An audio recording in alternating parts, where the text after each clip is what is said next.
Une écriture sainte a été envoyée à l'humanité il y a 14 siècles. Le Saint-Coran. Depuis le jour de sa révélation jusqu'au jour du jugement, il restera le seul et dernier guide pour l'humanité. Il y a d'innombrables preuves indiquant que le Coran est la parole de Dieu. Comme par exemple, ses qualités littéraires qu'aucun être humain ne peut imiter, le fait qu'il soit exempt de toute incohérence, et la manière avec laquelle il prédit le futur, et le fait qu'il contienne certaines informations cachées. Le Coran contient un autre miracle qui prouve qu'il est la révélation de Dieu. C'est le nombre remarquable de vérités scientifiques qu'il contient. Dans ce livre qui a été révélé il y a 14 siècles, d'innombrables exemples d'informations n'ont été découverts que par la technologie moderne.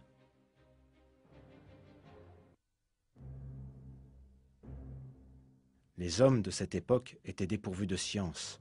Les conceptions de la nature de l'univers étaient basées sur la superstition et les mythes. Par exemple, les Arabes supposaient que la terre était plate et que les montagnes soutenaient le ciel. Mais toutes ces croyances superstitieuses furent éradiquées avec la révélation du Coran. Le verset « Dieu est celui qui a élevé bien haut les cieux sans pilier visible » invalide la fausse croyance des Arabes concernant le ciel. Le Coran contient des informations sur de nombreux sujets que personne ne pouvait connaître à l'époque, de la création de l'univers jusqu'à la formation de l'homme, de la structure de l'atmosphère aux équilibres sur Terre. Des découvertes scientifiques récentes ont montré à quel point ces informations sont miraculeuses.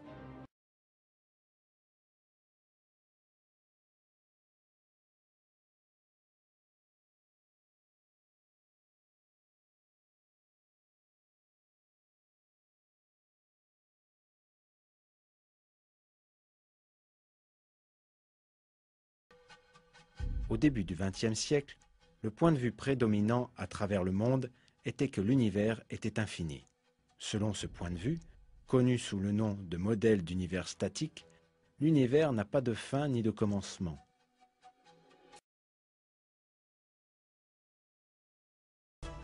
Cette idée domina le monde scientifique pendant de nombreuses années, jusqu'à l'apparition d'une preuve validant une théorie qui ébranlerait cette croyance erronée.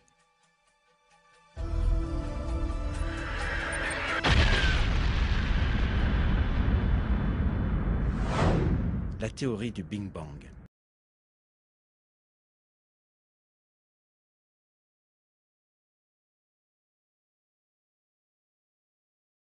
Cette explosion émana d'un seul point il y a quelques 15 milliards d'années, à partir du néant.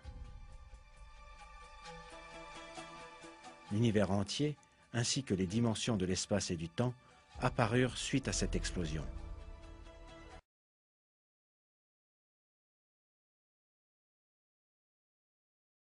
De nombreuses conclusions scientifiques soutiennent aujourd'hui la théorie du Big Bang. On a prouvé que l'univers a eu un commencement et qu'il est apparu à partir du néant par une énorme explosion. Ce fait, prouvé suite aux longues recherches dans le domaine de la physique, est également indiqué dans le Saint-Coran, et cela il y a 14 siècles.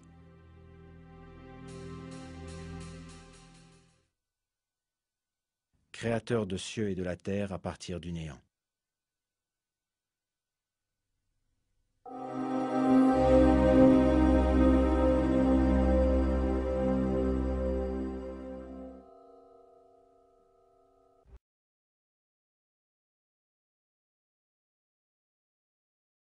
Des recherches menées grâce à la technologie avancée de notre époque, ainsi que des observations et des calculs, ont jeté la lumière sur plusieurs secrets concernant l'univers.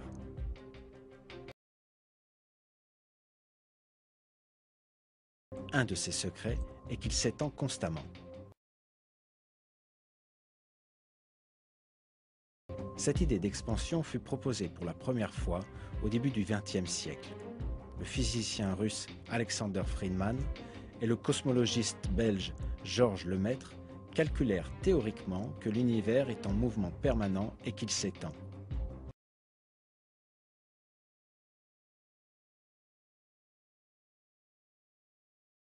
Ce mouvement fut confirmé par l'utilisation de données observationnelles en 1929. Pendant qu'il observait le ciel avec un télescope, l'astronome américain Edwin Hubble découvrit un fait surprenant.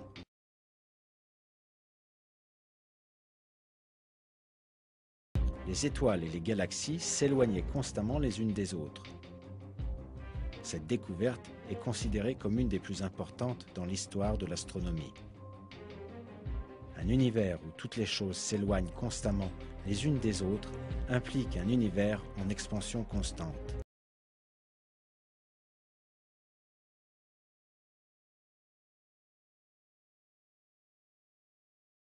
Les corps dans l'univers sont comme des points à la surface d'un ballon que l'on gonfle. De la même manière que plus l'on gonfle le ballon et plus les points à sa surface s'éloignent les uns des autres, les corps célestes s'éloignent aussi les uns des autres au fur et à mesure que l'univers s'étend. Il n'y avait aucune technologie et aucune science de l'astronomie il y a 14 siècles quand le Coran fut révélé. Personne ne connaissait ce fait.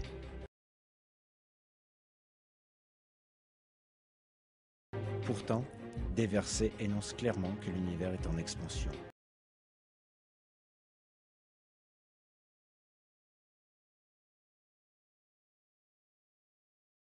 Le ciel, nous l'avons construit par notre puissance et nous l'étendons constamment dans l'immensité.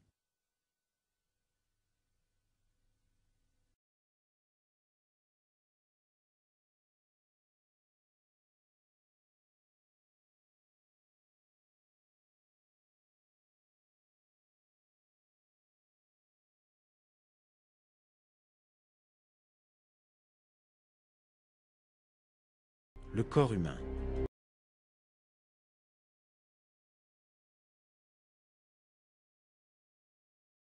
Une structure parfaite dont tous les détails n'ont pas encore été découverts.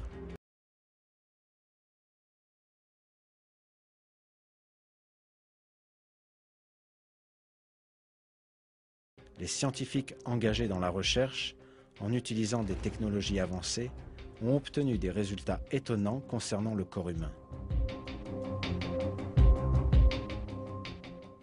Un de ces résultats concerne les tissus du corps.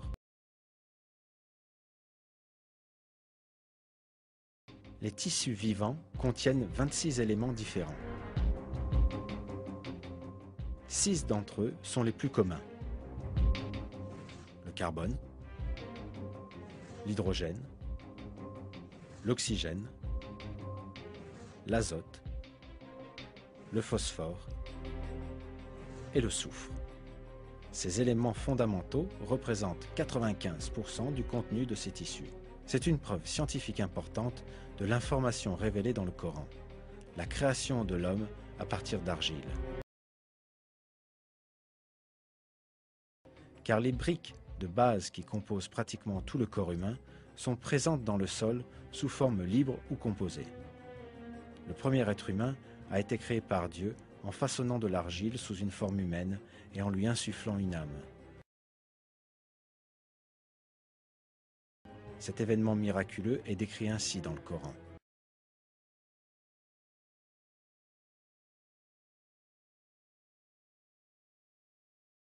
Quand ton Seigneur dit aux anges « Je vais créer d'argile un être humain », quand je l'aurai bien formé et lui aurai insufflé de mon esprit, jetez-vous devant lui prosternés.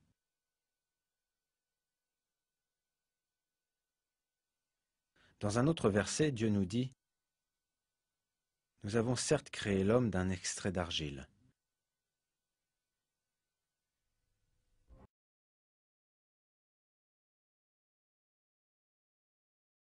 Le mot arabe soulala, traduit par extrait dans le verset, signifie essence, exemple représentatif. L'information révélée dans le Coran il y a 1400 ans confirme ce que nous dit la science moderne, le fait que les mêmes éléments que l'on trouve dans le sol soient employés dans la création de l'homme.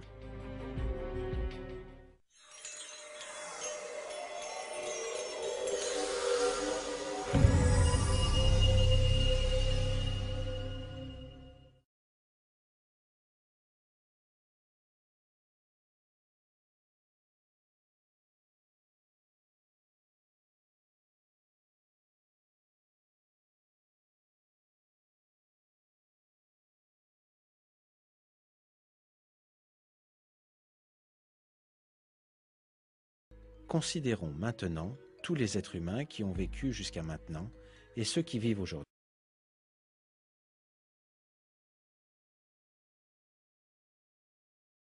Chaque personne a ses propres empreintes digitales.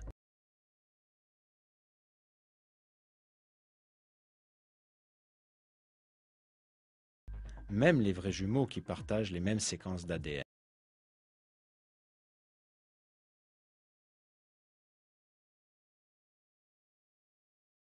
Car la formation des empreintes digitales est vraiment particulière.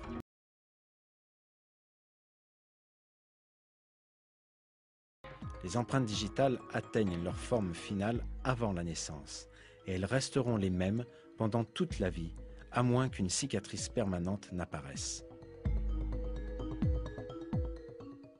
C'est pourquoi les empreintes digitales sont acceptées comme une preuve importante de l'identité, exclusive à leurs propriétaires. Les scientifiques n'ont découvert cette caractéristique importante qu'à la fin du XIXe siècle.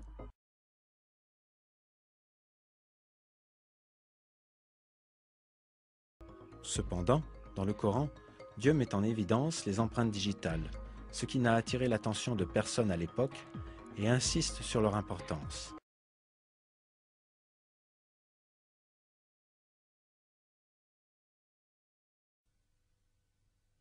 L'homme pense-t-il que nous ne réunirons jamais ses os, mais si, nous sommes capables de remettre à leur place les extrémités de ses doigts.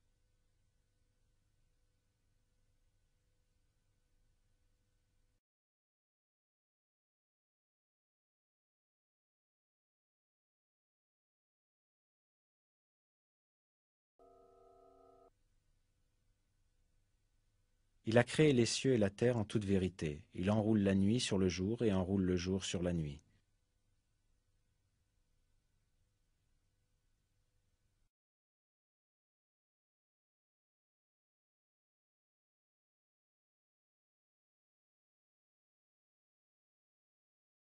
Le mot arabe qui est traduit par enrouler dans ce verset est yukavir. En français, cela signifie envelopper une chose autour d'une autre chose ronde.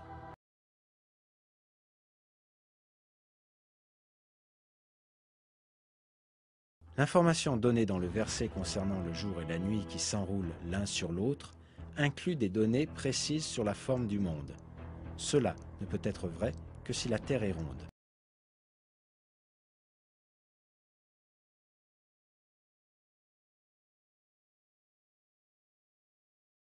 Cependant, on pensait alors que le monde était plat. Personne ne savait que la Terre était ronde. La révélation dans le Coran que la Terre est ronde est une des preuves innombrables que ce livre saint est la parole de Dieu.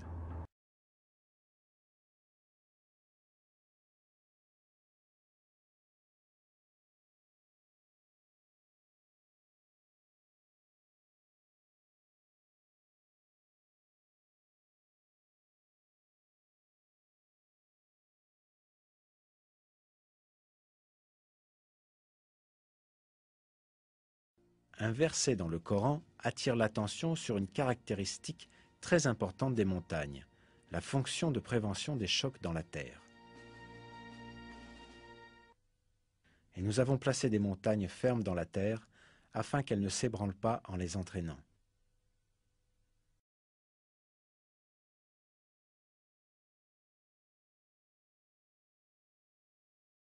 Et la géologie confirme aujourd'hui cette caractéristique des montagnes. Autrefois, on pensait que les montagnes étaient de simples protubérances s'élevant à la surface de la Terre. Cependant, au XXe siècle, les scientifiques ont réalisé que ce n'est pas le cas.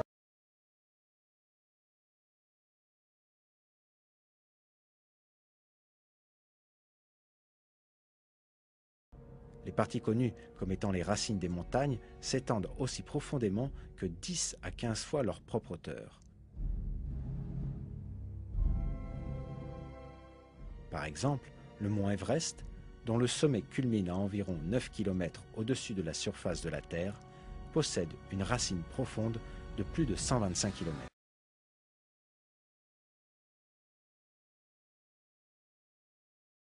Les montagnes apparaissent suite au mouvement et aux collisions des plaques massives formant la croûte terrestre. Quand deux plaques entrent en collision, la plus solide glisse sous l'autre, celle du dessus se tord et forme des hauteurs et des montagnes. La couche du dessous avance dans les profondeurs et forme une extension profonde vers le bas. Ces extensions sont les racines des montagnes.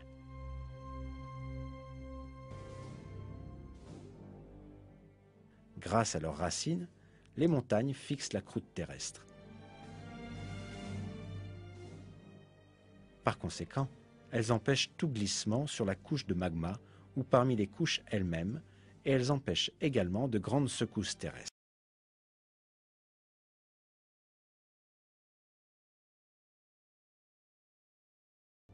Avec ces caractéristiques, les montagnes peuvent être comparées à des clous maintenant des planches de bois ensemble. Dieu nous dit dans le Coran: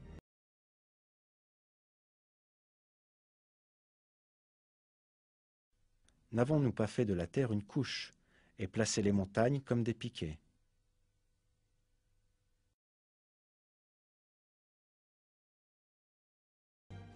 Le fait que cette fonction fût révélée dans le Coran, à une époque où personne ne le savait, est un autre des grands miracles du livre.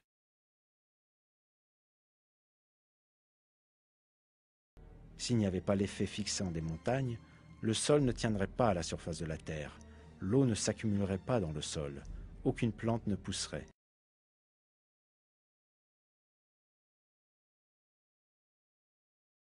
En bref, la vie sur terre serait impossible. Grâce à la miséricorde de Dieu, cependant, la terre est capable d'entretenir la vie.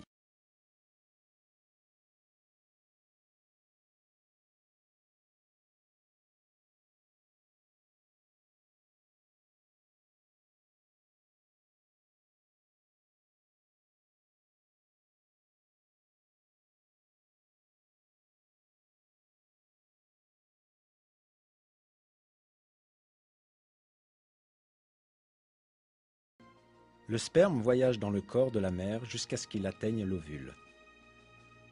Seul 1 millier de spermatozoïdes sur 250 millions arrivent à atteindre l'ovule.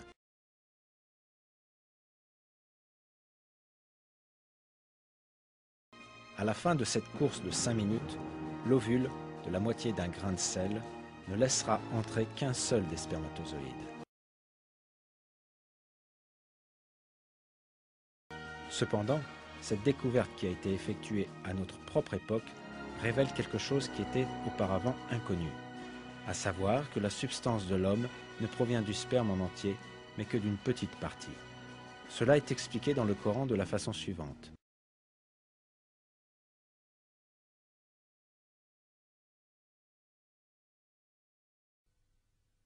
L'homme pense-t-il qu'on le laissera sans obligation à observer?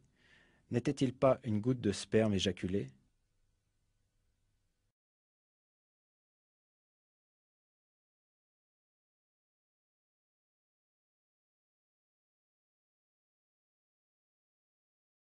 Une étude attentive montre que le Coran nous informe que l'homme n'est pas constitué à partir du sperme en entier, mais que d'une toute petite part.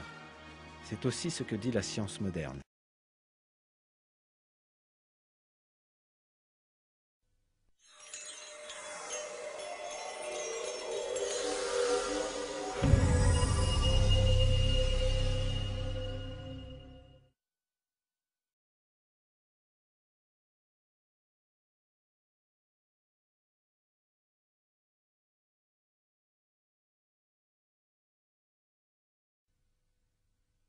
Il vous crée dans les ventres de vos mères, création après création dans 3 ténèbres. Tel est Dieu votre Seigneur.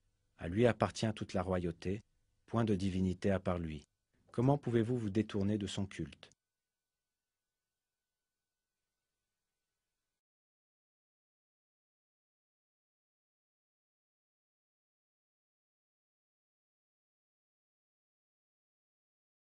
La biologie moderne a révélé que le développement embryonnaire du bébé se produit de la manière révélée par le verset.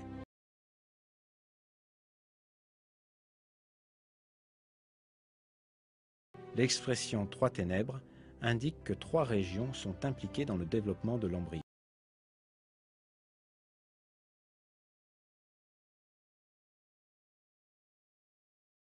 Il s'agit de la cavité de l'abdomen, de la cavité de l'utérus et de la cavité du placenta. Il est également souligné dans ce verset qu'un être humain est créé dans l'utérus de la mère en 3 étapes distinctes. Dans l'embryologie humaine fondamentale, un texte de référence dans le domaine de l'embryologie, ce fait est énoncé de la manière suivante.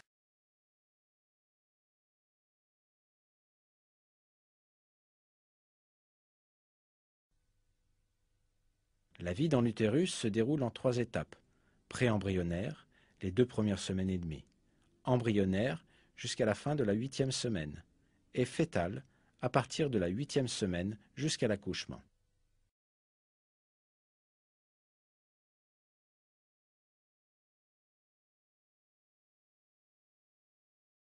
Les données sur le développement dans l'utérus de la mère n'ont été disponibles qu'après des observations avec les appareils modernes.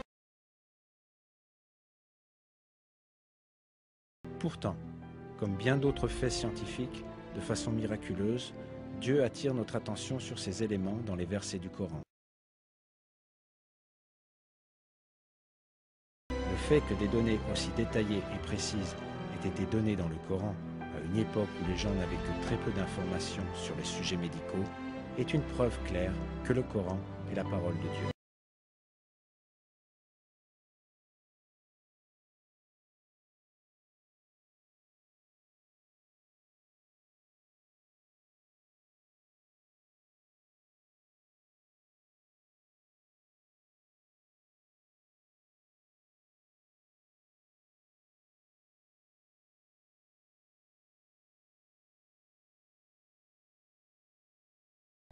Le développement d'un être humain dans l'utérus de la mère est plein de miracles. Les oreilles du fœtus commencent à se développer dès le 22e jour de grossesse et elles deviennent pleinement fonctionnelles au 4e mois. Après cela, le fœtus peut entendre les sons dans l'utérus de la mère. Pour cette raison, le sens de l'ouïe se forme avant les autres fonctions vitales pour un bébé nouveau-né. L'ordre indiqué dans le Coran est frappant de ce point de vue.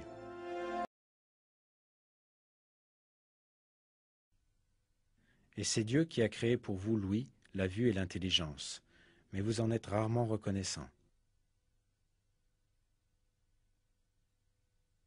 Dieu vous a fait naître du ventre de vos mères, dénué de tout savoir, et vous a donné l'ouïe, la vue et l'intelligence. Peut-être lui en serez-vous reconnaissant.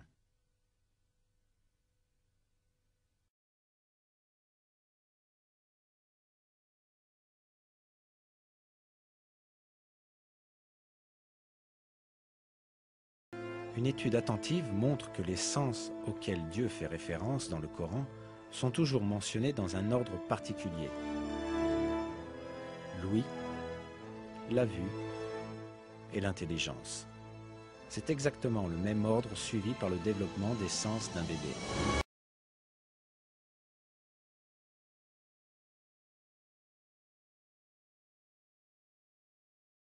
En bref, une des découvertes de la science moderne, l'ordre du développement des organes humains, est énoncé clairement dans le Coran.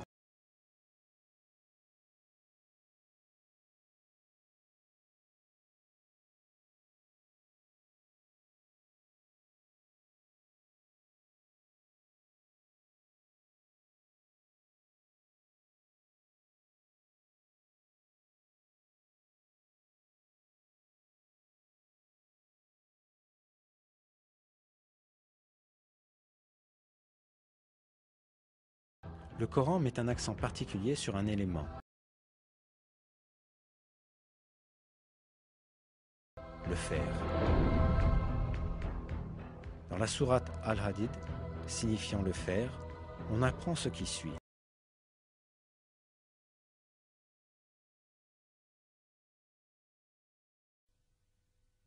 Et nous avons fait descendre le fer dans lequel il y a une force redoutable, aussi bien que des utilités pour les gens.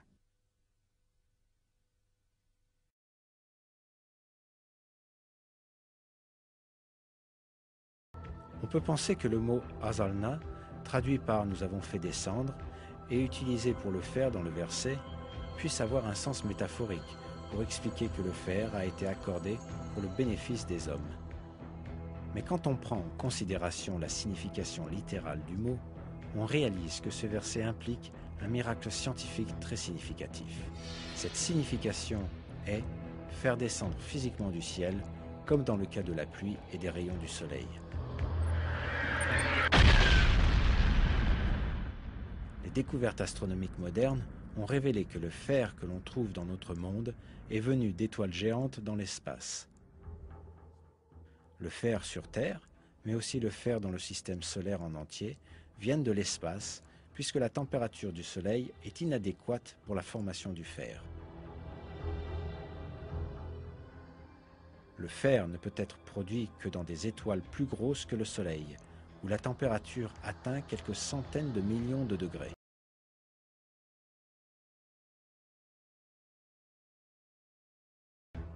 Quand la quantité de fer excède un certain niveau dans une étoile, celle-ci ne peut plus s'en accommoder et elle finit par exploser en ce qu'on appelle une nova ou supernova.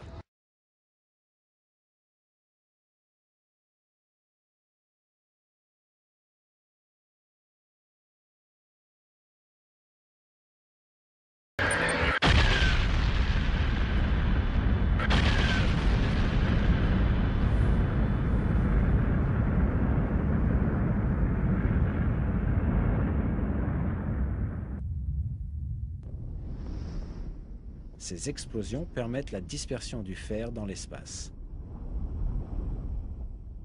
Tout le fer présent sur Terre provient de l'espace lointain grâce à ce mécanisme.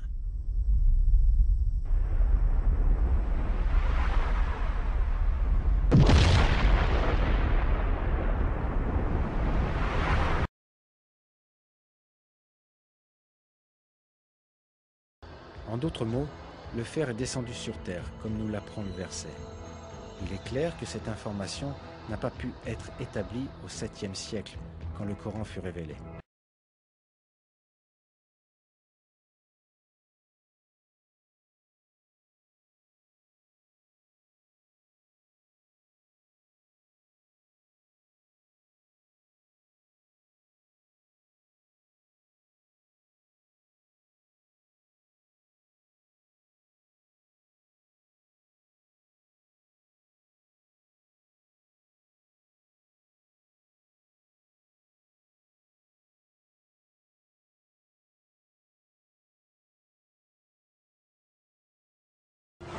Il existe plus de 100 milliards de galaxies dans l'univers visible et chaque petite galaxie contient approximativement 1 milliard d'étoiles.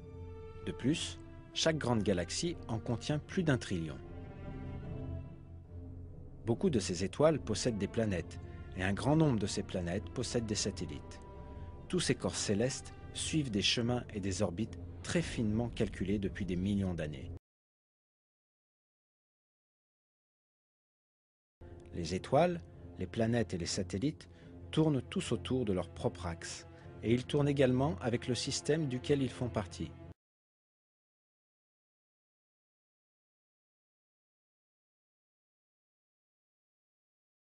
L'univers fonctionne suivant un ordre, tout comme les rouages d'une machine.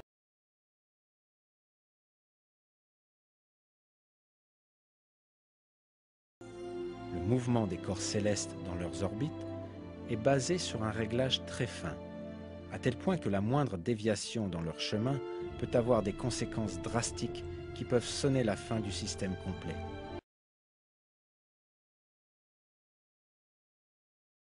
Par exemple, les conséquences d'une déviation de la course de la Terre de simplement 3 mm ont été décrites ainsi.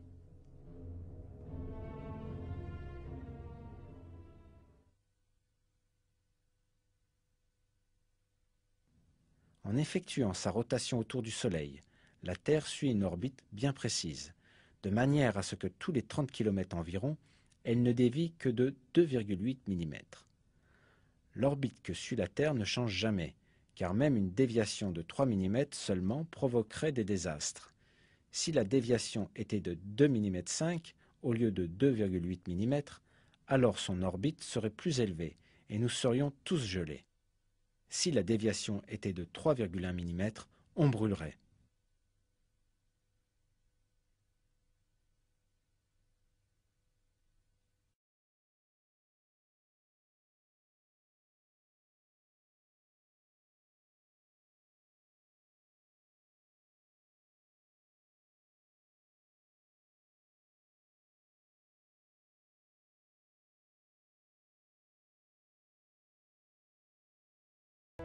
Ces faits ont été découverts que grâce à des recherches en astronomie au XXe siècle.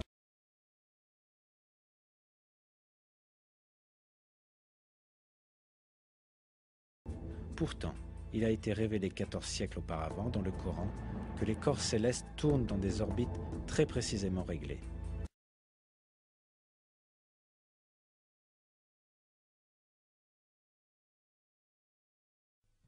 Par le ciel aux voies parfaitement tracées.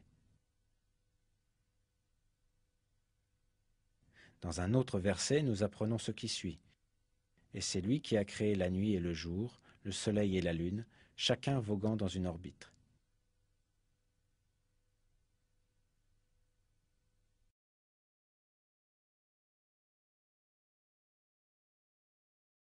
Selon les calculs des astronomes, le soleil se déplace le long d'un chemin appelé l'apex solaire, dans le chemin de l'étoile Véga. De la même manière qui est révélée dans le Coran.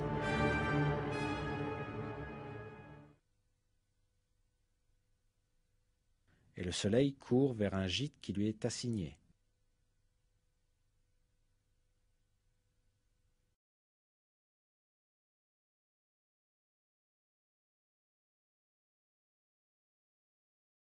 À l'époque de la révélation du Coran, l'humanité ne possédait aucun télescope pour scruter l'espace lointain, à des millions de kilomètres de distance, ni des technologies d'observation ou la science moderne de la physique et de l'astronomie.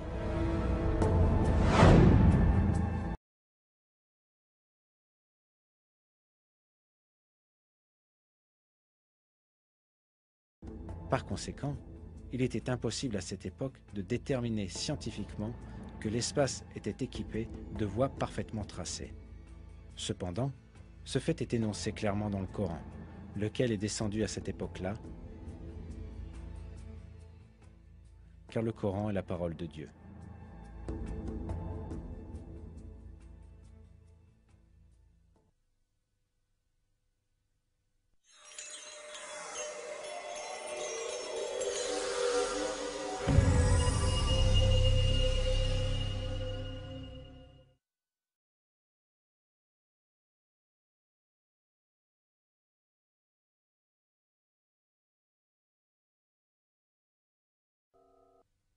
Par le ciel doté de retours.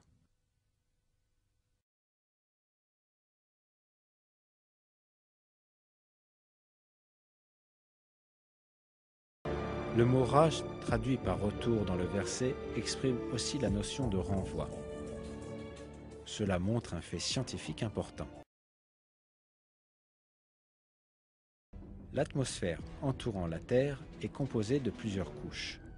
Chaque couche sert à un but important pour le bénéfice de la vie sur Terre. Elles ont la fonction de repousser dans l'espace les matériaux ou les rayons auxquels elles sont exposées, ou de les laisser passer vers la Terre. Par exemple, la troposphère, 13 à 15 km au-dessus de la Terre, permet à la vapeur d'eau montant de la surface de la Terre de se condenser et de revenir sous forme de pluie. La couche d'ozone, la couche la plus basse de la stratosphère, à une altitude de 25 km, réfléchit les radiations nuisibles et la lumière ultraviolette venant de l'espace et les renvoie dans l'espace.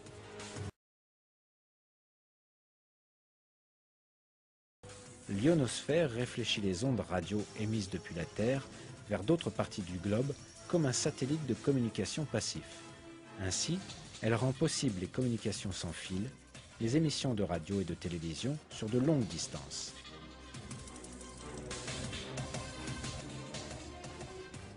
La couche de la magnétosphère renvoie vers l'espace les particules radioactives nuisibles émises par le Soleil et les autres étoiles avant qu'elles n'atteignent la Terre.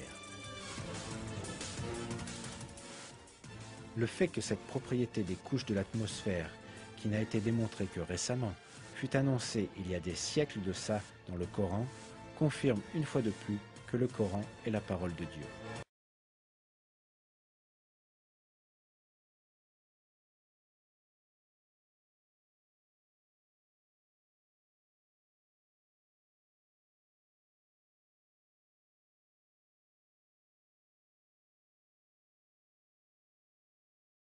Les nuages peuvent donner l'impression, à première vue, que ce sont simplement de grands corps de vapeur flottant dans l'air, mais leur poids peut atteindre des chiffres très étonnants.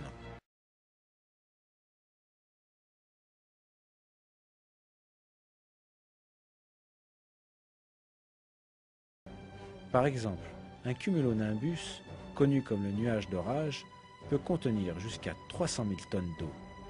Le fait qu'une masse de 300 000 tonnes d'eau puisse rester en l'air est proprement stupéfiant. L'attention est portée sur le poids des nuages dans le Coran.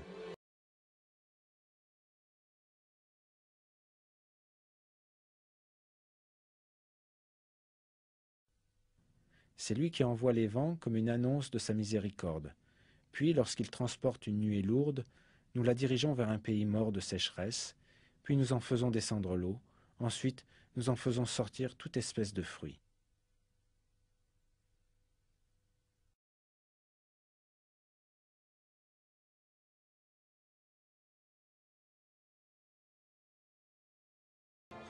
À l'époque où le Coran fut révélé, il était bien sûr impossible d'avoir la moindre information sur le poids des nuages. Cette information, révélée dans le Coran, mais découverte que récemment, est une autre preuve que le Coran est la parole de Dieu.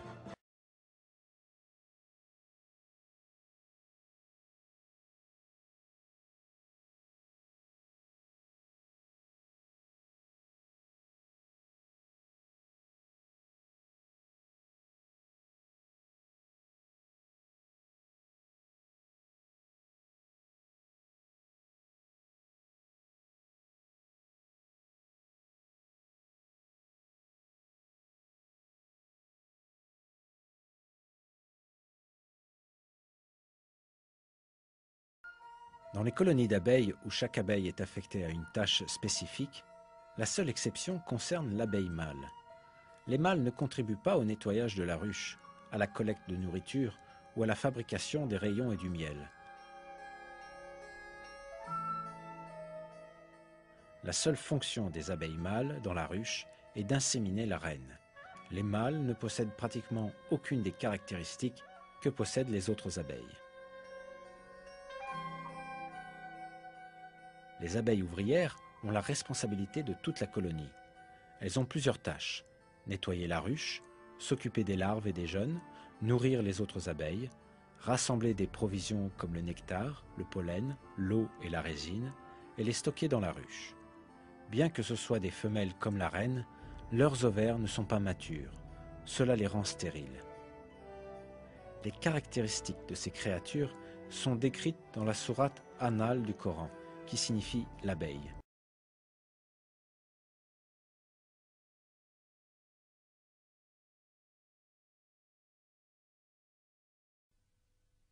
Et voilà ce que ton Seigneur révéla aux abeilles. Prenez des demeures dans les montagnes, les arbres et les treillages que les hommes font, puis mangez de toute espèce de fruits, et suivez les sentiers de votre Seigneur rendus faciles pour vous. De leur ventre sort une liqueur, aux couleurs variées, dans laquelle il y a une guérison pour les gens. Il y a vraiment là une preuve pour des gens qui réfléchissent.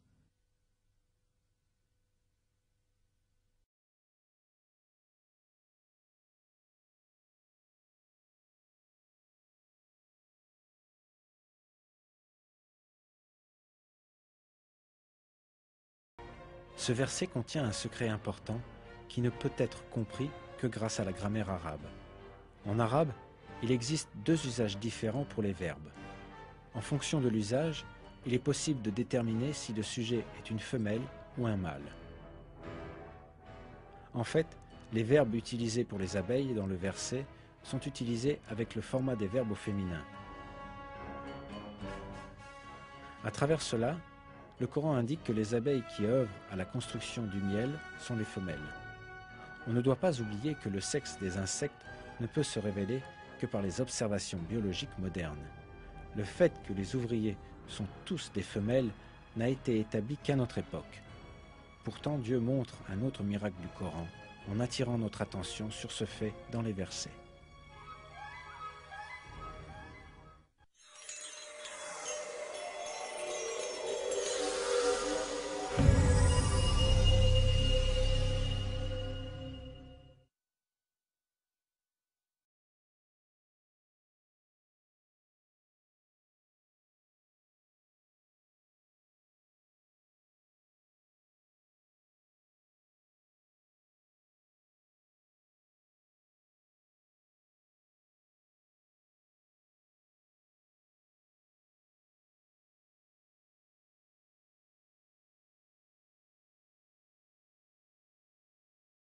Aujourd'hui, la relativité du temps est un fait scientifique prouvé. Cela a été révélé par la théorie de la relativité d'Einstein au début du XXe siècle. Jusqu'alors, on ne savait pas que le temps était relatif, ni qu'il pouvait changer selon les circonstances.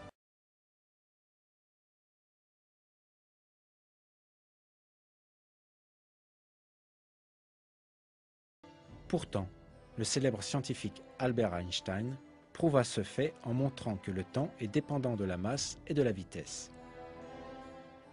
Pourtant, le Coran, révélé 14 siècles avant Einstein, possédait déjà l'information que le temps est relatif.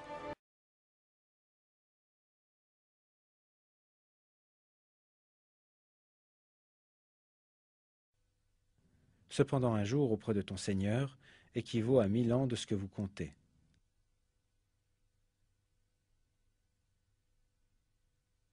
Du ciel à la terre, il administre l'affaire, laquelle ensuite monte vers lui en un jour équivalent à 1000 ans de votre calcul.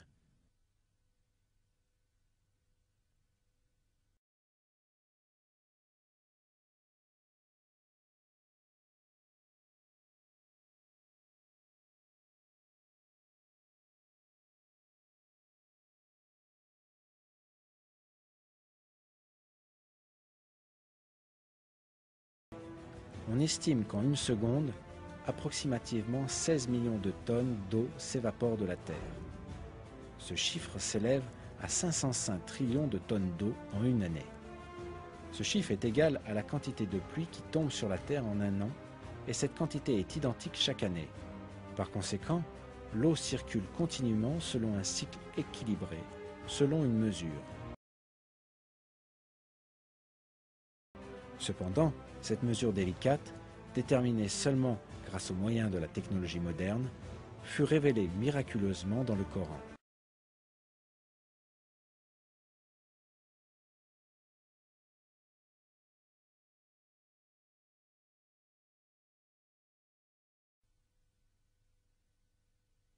Celui qui a fait descendre l'eau du ciel avec mesure et avec laquelle nous ranimons une cité morte, aride, ainsi vous serez ressuscités.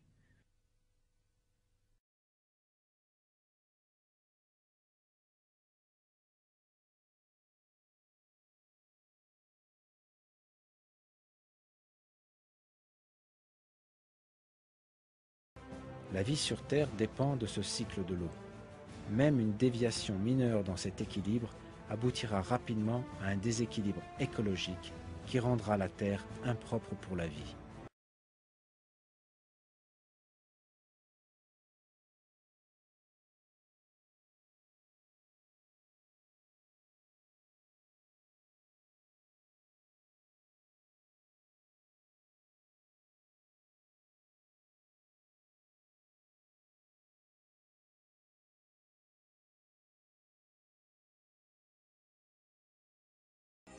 Révélé au 7e siècle, à une époque où les connaissances des hommes sur ce qui se passe au fond de la mer étaient très limitées, le Coran contient des informations importantes sur la structure de la mer et même sur les profondeurs des océans.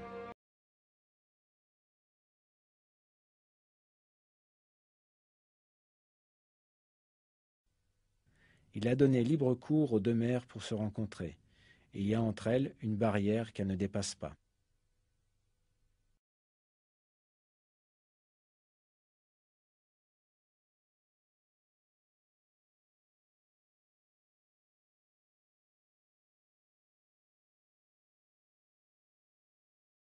Cette propriété des mers, c'est-à-dire qu'elles se rencontrent et pourtant ne se mélangent pas, n'a été découverte que très récemment par les océanographes. À cause de la force physique appelée tension de surface, les eaux de mer voisines ne se mélangent pas.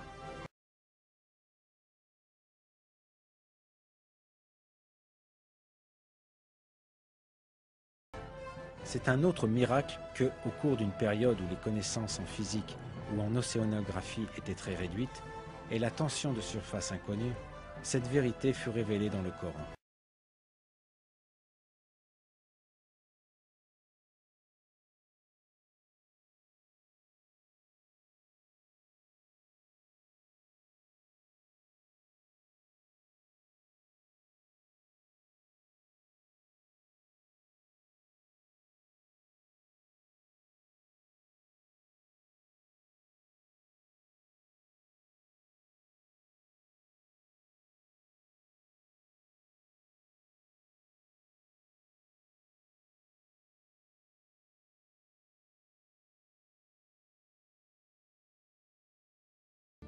Le Coran est la parole de Dieu Tout-Puissant qui a créé toutes les choses à partir du néant et qui enveloppe tous les êtres avec son savoir.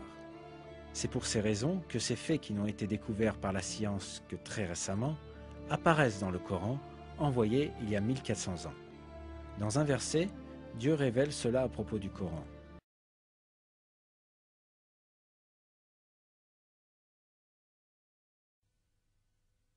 Ne méditent-ils donc pas sur le Coran? S'il provenait d'un autre que Dieu, ils y trouveraient certes maintes contradictions.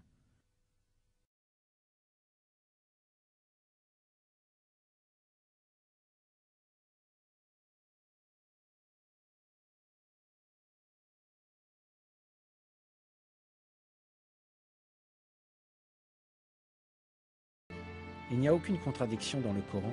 De plus, l'information contenue dans notre livre saint révèle de nouveaux miracles avec chaque jour qui passe.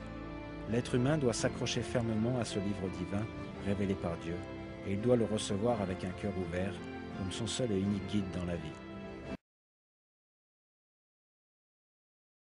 Dans le Coran, Dieu nous dit la chose suivante.